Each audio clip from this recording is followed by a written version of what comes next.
Hello, fellow quilt lovers.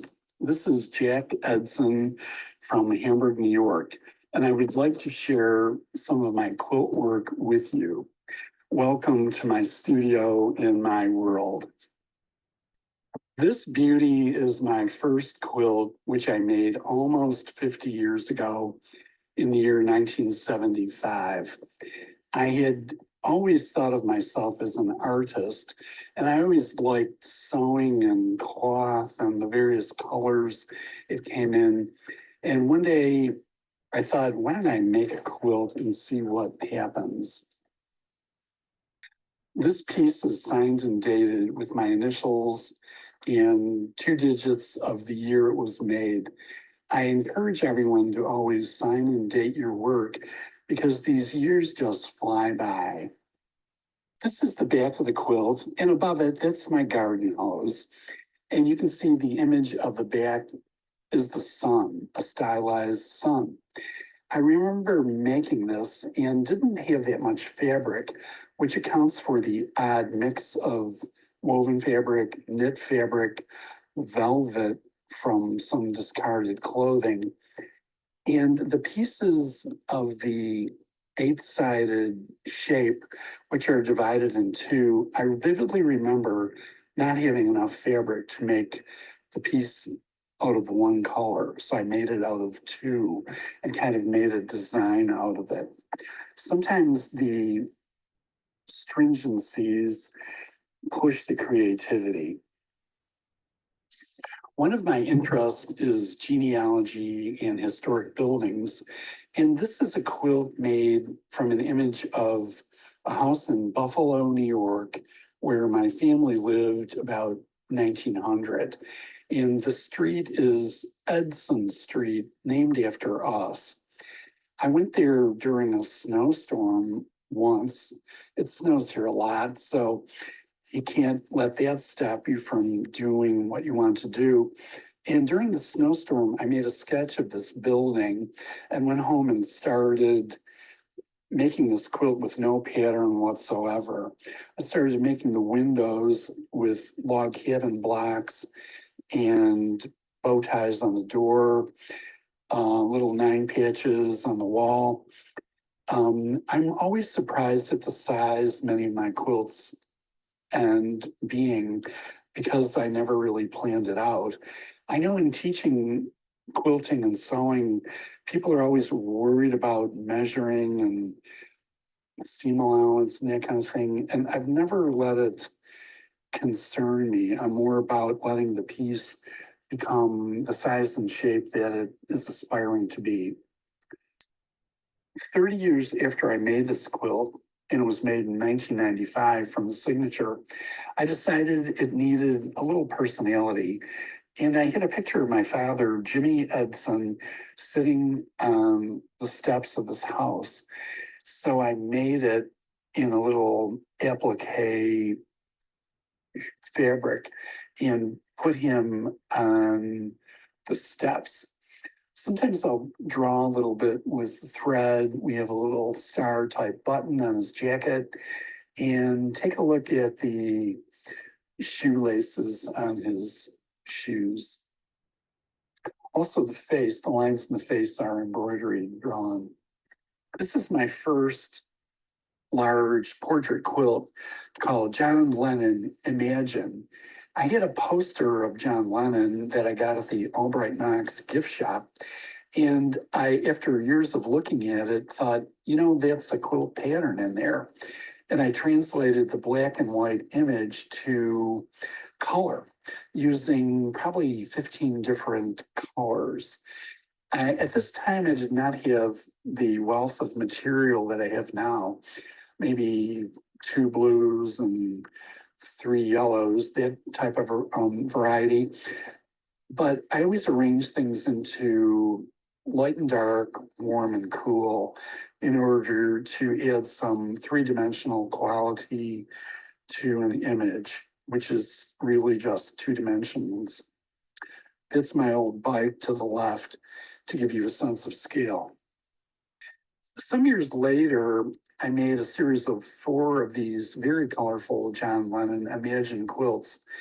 What I did, the squares are 2-inch square. And instead of making 2-inch squares, I made squares that are rectangles that were 2 inches by 8 inches. And this way I could just sew them all together and then cut them into 4 strips and end up with 4 quilts, identical except for one unique block in each of the 4. This is a portrait quilt from maybe 2015 in which I've used an image of myself when I was about 35 years old and working it into quilt block patterns.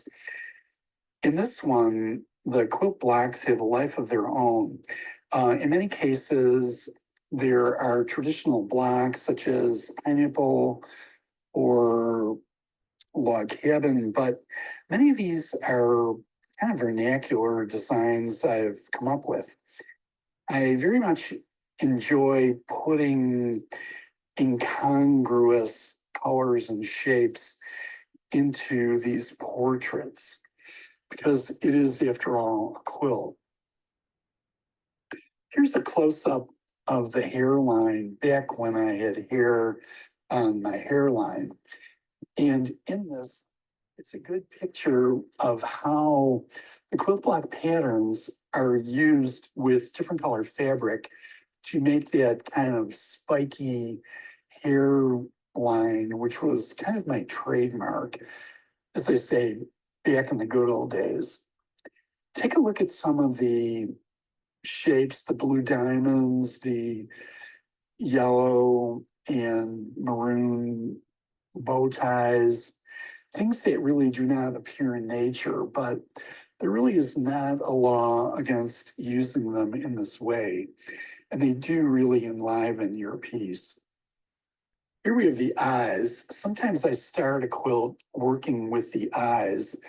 The eyes have to be successful or the quilt will not be successful.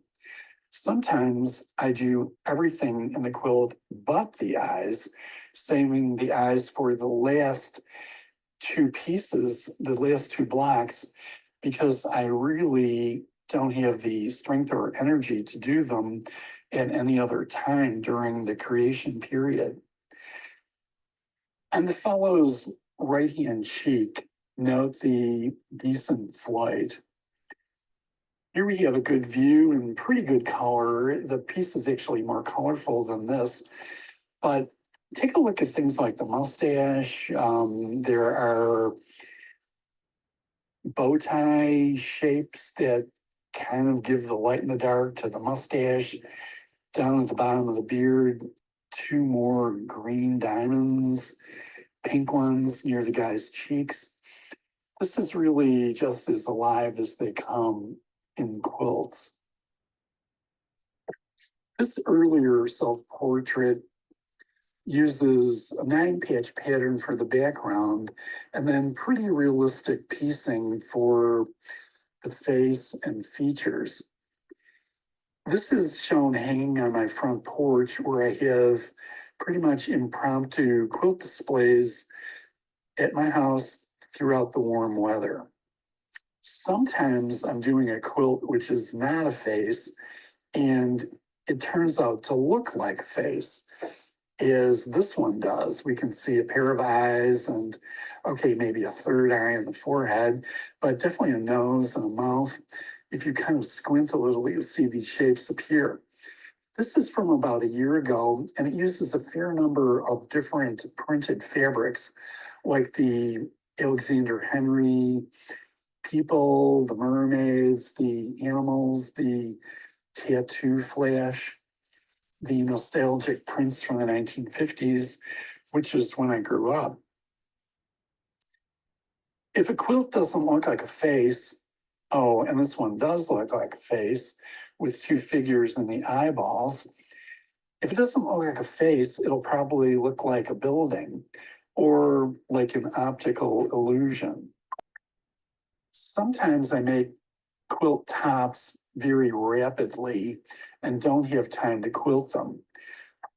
This one has that woman in window beginning. That's how it began, with women in windows with no idea of what the building they were going to live in looked like.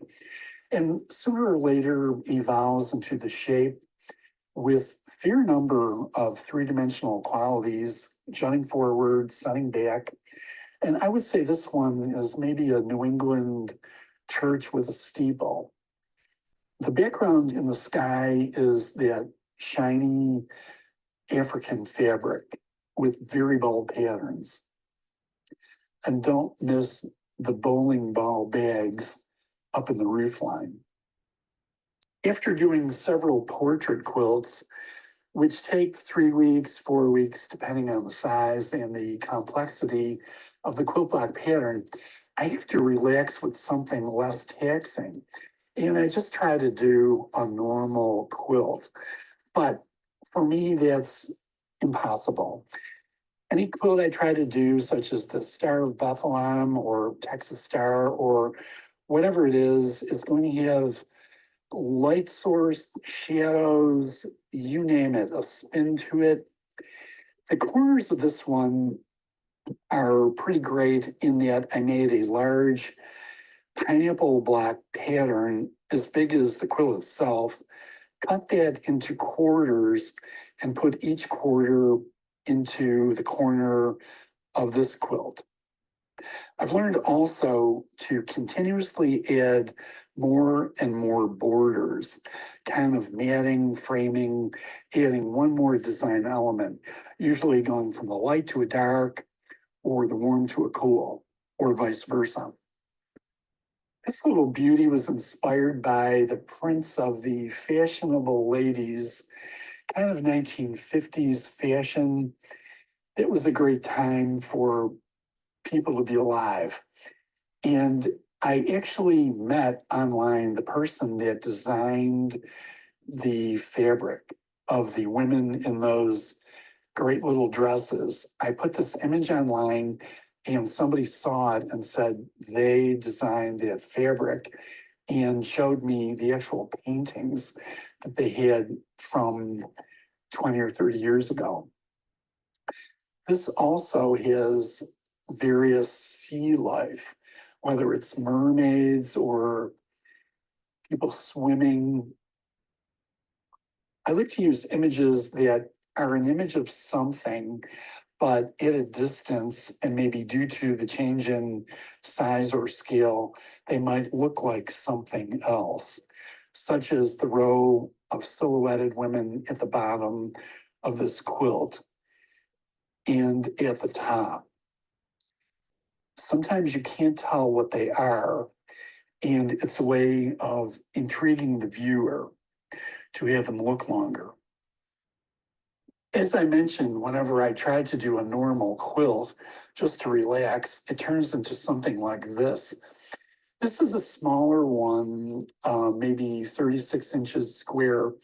And in it, I tried very hard to just make a normal quilt, starting with log cabins, but my straight lines usually end up being triangles, and triangles lined up, leading to something like a triangular Irish chain.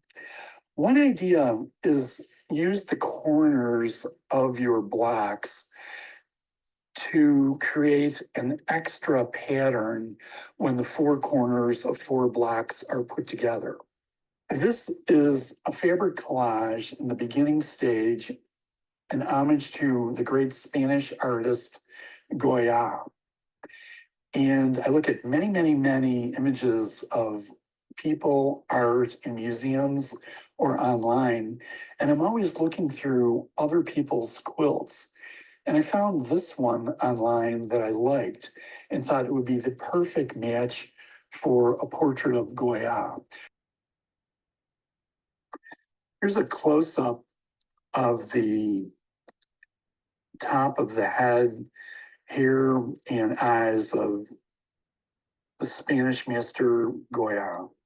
And this portrait of an old man by Anthony Van Dyck really grabbed me the first time I saw it in a museum. Next. Here's the pattern of that quilt if any of you would like to try to make one. I'm always happy if somebody tries to be influenced by my work. People think they know how I make pieces, but usually they're guessing wrong. In this one, even though now there's a full-size drawing of the design, when I was working on it, I only started with the top left block, drew a square, and then drew the pieces, and then made those pieces in fabric. After that was done, I moved next to C3, next to C4, next to C5, doing the row. Think of it as either a way people used to write on a typewriter or the way some people eat an ear of corn. Next,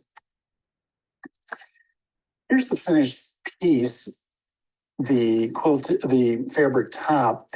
I must say that the color in the original is much better. Every generation of computer photography seems to give the color a totally different look. And this one is pretty close to the painting in real life. And you can see the use of printed fabric, which is fussy cutted to have light pieces land where I need a light piece and dark pieces land where I need dark. These three images use the painting The Convalescent by the portraitist Carolus Duran three different ways. On the right-hand side, we have a fabric collage done with square blocks like the John Lennon quilts. Beneath it, we have the same image, but the 1-inch blocks cut in different shapes to be more realistic. And on the left-hand side, the quilt, which is much better color, uses the pattern of the top individual quilt blocks of the fabric collage, one square at a time. And it's up to you, your eye, heart, and mind to mix it into a three-dimensional image. Here's a close-up of one of my recent quilts, either St. Praxedis by Vermeer, and it shows the long-arm quilting of Hiroko Myers. In real life, the colors are much, much, much more vibrant. Here's a fabric collage in 2 stages of the French artist Edmond Valeton, which is a self-portrait oil sketch, very painterly, not linear. The bottom half shows my general beginnings in fabric collage, covering the entire piece with one square color, which is pretty much an amalgamation of what's in the square of the finished piece. And then the top half would be the second step, cutting other shapes to make it more realistic, either putting smaller light pieces on a dark or smaller dark pieces on a light, but trying to retain that painterly, watered down oil paint look. Here's the finished product. Once again, the color is way better in real life, but I also try to put the eye of a subject, position it usually directly dead center in a portrait. We, the viewer, may be looking at this person, but they are looking back out at us, getting an engagement between viewer and subject. Here we have a great color version of it. This is really what the colors look like. They have an entire range, usually brighter than most people would use, taking chances all the time, and using old patterns of printed fabric. I was greatly inspired by the work of the Dutch master Jan Vermeer, and did a piece of his second painting that's in existence, the Christian Saint Praxedis. I liked it because it's a woman's face, it's on the diagonal, her eyes are not open, she's looking down. And I thought it would make a great subject. Here I am with the finished product, and this one has its own quilt block pattern, which really doesn't have a name, but I usually do what feels good and what comes naturally with these patterns. In this one, if you look at her cheek line, the curve, I actually made quilt blocks of this block, one of the flesh, the face, and one of the hair, the background, and then cut them both, sewed them together. So I got a perfectly curving curve. After a portrait like St. Praxedis, I need a break. And once again, this is an attempt to do a normal quilt, but the design fun just takes over. Different things in this piece are notable. If you look at what might be a straight line of the inner 9 patch, it's actually got kind of a curve to it, even though they're 90-degree angles. Also, we have a good number of rooftop patterns which matched perfectly. This quilt began in a completely different orientation, and I turned it on the diagonal, which I would like to invite you to try sometime if you don't already, is it really gives a much more dynamic shape to your piece. Once again, I was just trying to make a normal quilt with a lot of yellow in it, and to use a pattern I haven't used in a while, which would be geese in flight, which I like because it kind of goes all the way around the quilt. And one thing led to another, and I ended up with kind of a medallion shape, which doesn't not resemble a face. Here's our old friend I believe we saw once before, once again in an attempt to get a normal quilt, but it started out as a log cabin, but the strips ended up being triangles, and what was going to be an Irish chain ended up being kind of medallion shapes with triangles in an Irish chain. This is one of my favorite, another COVID piece, and you can tell I had a fair amount of time on my hands. These pieces of this postage stamp quilt are a little bit more than an inch in square, and actually began this piece in the center, that turquoise blue block, and just went around and around and around to see what would happen. This is another one that began in the opposite orientation, and I put it on the diagonal to resemble an Amish diamond in a square.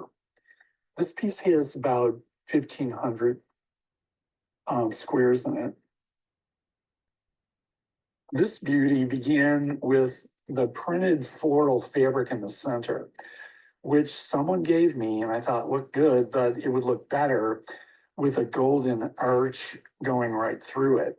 So I just cut the arch, made it with 2 different golds, and then had to fill in with the Alexander Hendry women on real telephones and the cowboy dude. And I wanted to use something resembling a New York beauty pattern, so that accounts for the star around the top and the overall shape of a building. At the bottom, we see the upside down silhouette of women, fashion people, which we've seen in other quilts. I put them upside down, hoping it would remind somebody of piano keys. don't miss the pomegranates. Somebody asked me to make them a quilt for their new log cabin house, and they wanted imagery of the woods. I think they really wanted a real tree and a real creek and a real eagle flying around in the sky. But I talked to the lady for a while and she decided just to let me go for it, whatever I wanted to do. So I started out with several pine trees and then circular blocks, which were to bring to mind the heavens and kind of a vernacular version of New York Beauty. And then the fun began with several optical illusions. This piece was quilted by Hiroko. I left her some kind of open areas of blue, hoping she would use something that looked like Hokusai, the great wave of Japanese woodblock prints. Henry Ossawa Tanner was from Pittsburgh, New York, and he moved to Philadelphia and he had a portrait made by the great Thomas Akins. When I heard that, I decided I really needed to do a quilt of that image. This is the Akins portrait on the left and my quilt version on the right. I began with the center block with the two gold squares, which were sparkles on Tanner's gold framed glasses, which was using a quilt block pattern. And this one, I never have any idea if the piece will be a success or not when I'm working on it. I'm always afraid of a failure, but it allows me to take great chances on working on these pieces. And I particularly love the depiction of the glasses, the gold rim out with the dark quilt blocks and the dark part over his face. Here's a close up, and there's the quilt block squares, which are actually two diamonds, two triangles in the center. There's the diamonds. One of my other great art heroes is Alan D'Arcangelo, who was born in Buffalo, New York in 1930 and died in 1998. He had a very interesting art style, which I've used inspiration to do some of my quilts. You can see this one was done with diagonal blocks. This one was way bigger than I ever expected. And I comforted myself saying pop art was generally big. Here I am with the quilt top. It has a pattern which has kind of a shimmery quality. She was a very attractive woman, and the whole styling is from the 1960s, which was such a great visual period. Here's a picture of me standing next to it for scale. The Caravaggio, The Taking of Christ, is a fabric collage unlike anyone I've done before. During the COVID years, I was invited to have a one-man show at the Quilters Hall of Fame in Marion, Indiana. And I mailed them box after box of quilt pieces to fill the house museum.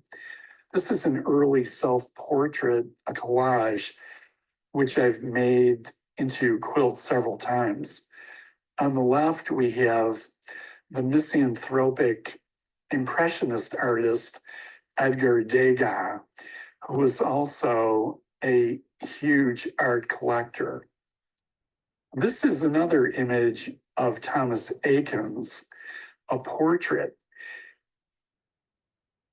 in 1-inch quilt blocks.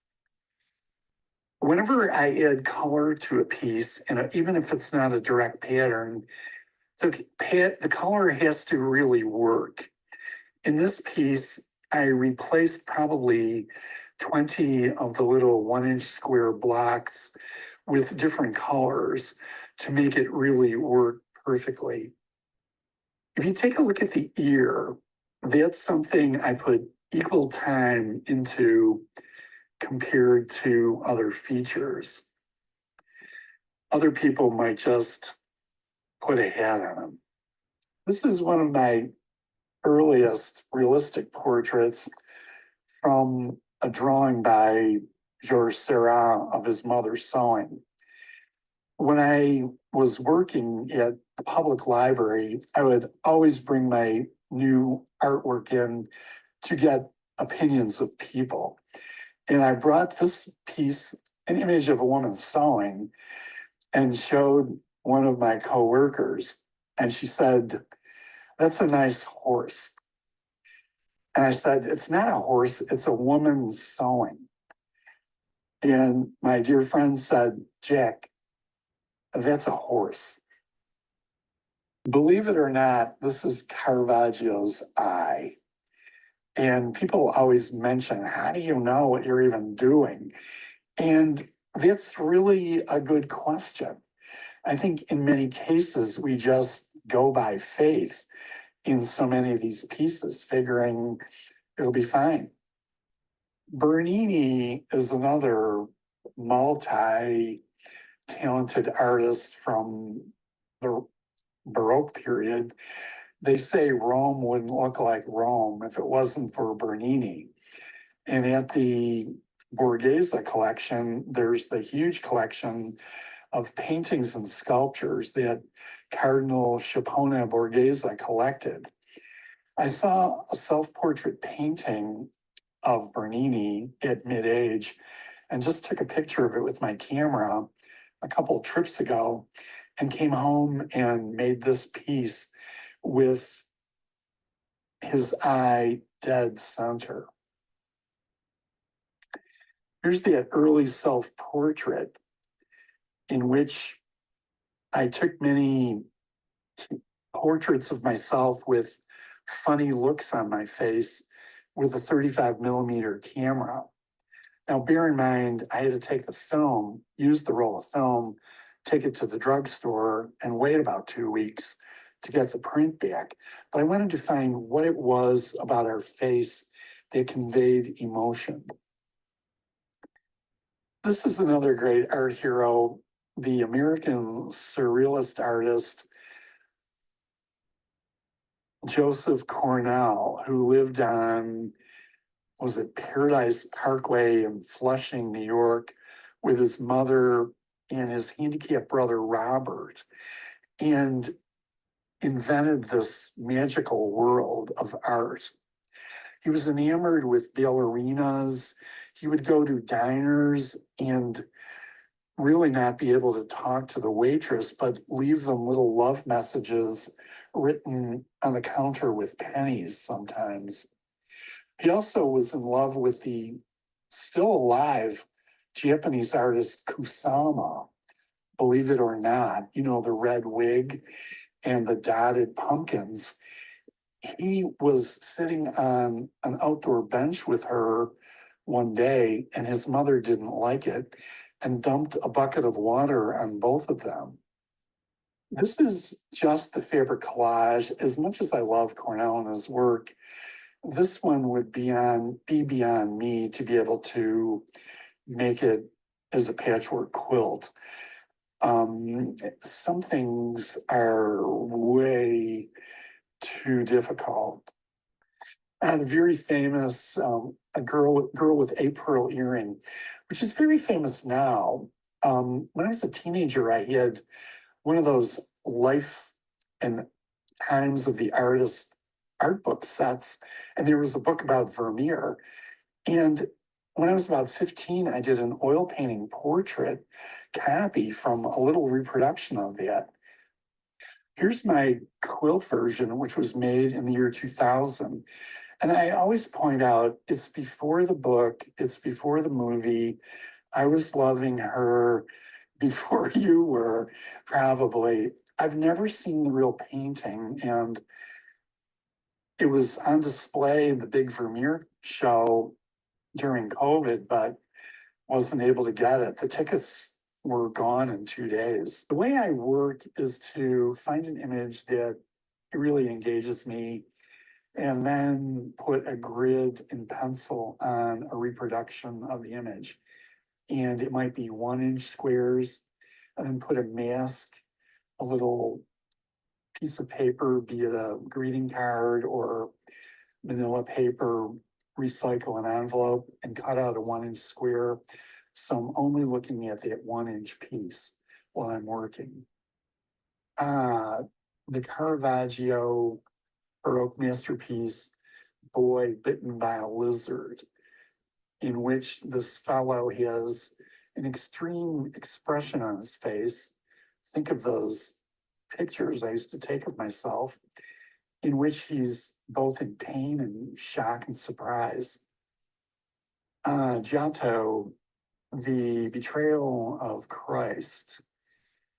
This is the same subject of one of the Caravaggio pieces, The Taking of Christ, in which Judas betrays our Lord with a kiss.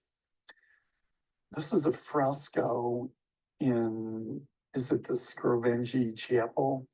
I've never seen the actual one.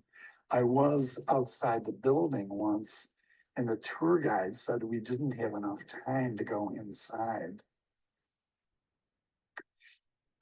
Every now and then somebody asks me to do their portrait.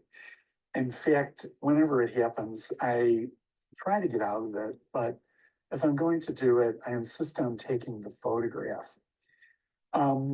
Portraits are pretty much about the artist and the subject and trying to get something special from them rather than just getting a picture off the internet.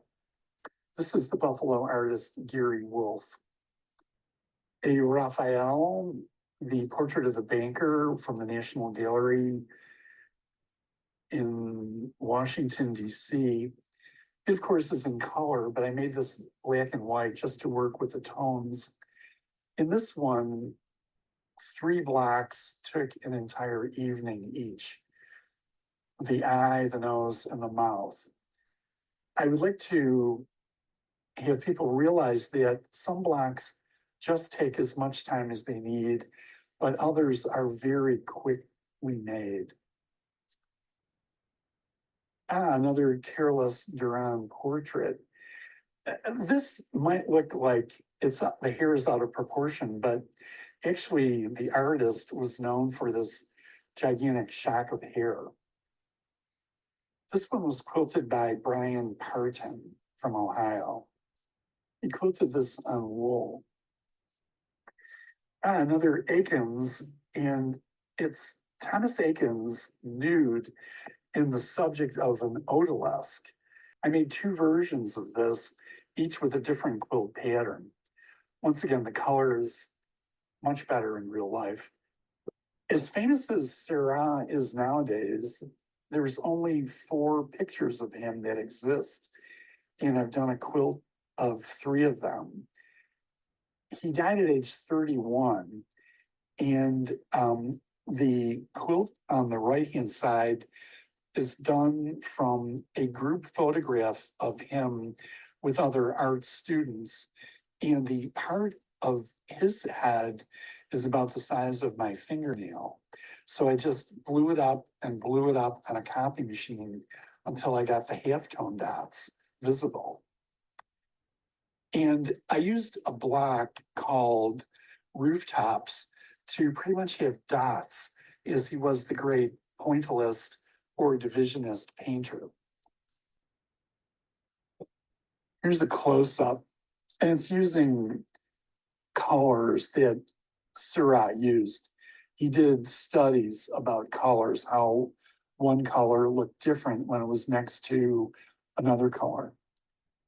The very beautiful Berta Morisot was depicted in art 8 times by her brother-in-law, Edouard Manet, including this beautiful version, which has a wonderful silhouette of her hair, her hat, her clothing. She and Mary Cassatt are the two women impressionists. She's got a black hat, but I felt necessary to make a pattern out of it with these little starburst patterns on black.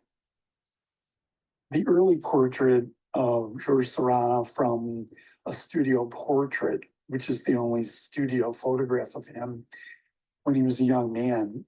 And I made a background of log cabins and a frame of log cabins to get dots, as he was the pointillist painter. I was kind of working out my formula when I was making this, probably 1995. A recent image I found on the internet of a crouching man with a great strong stare in his face.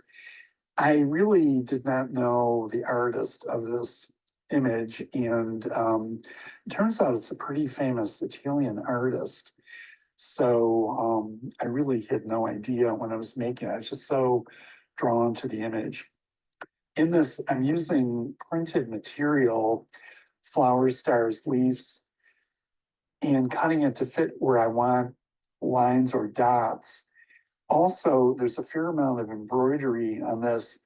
The little gold stars you're looking at are sewn on top, maybe because I needed pops of light where the fabric was dark, and I really couldn't cut pieces that small.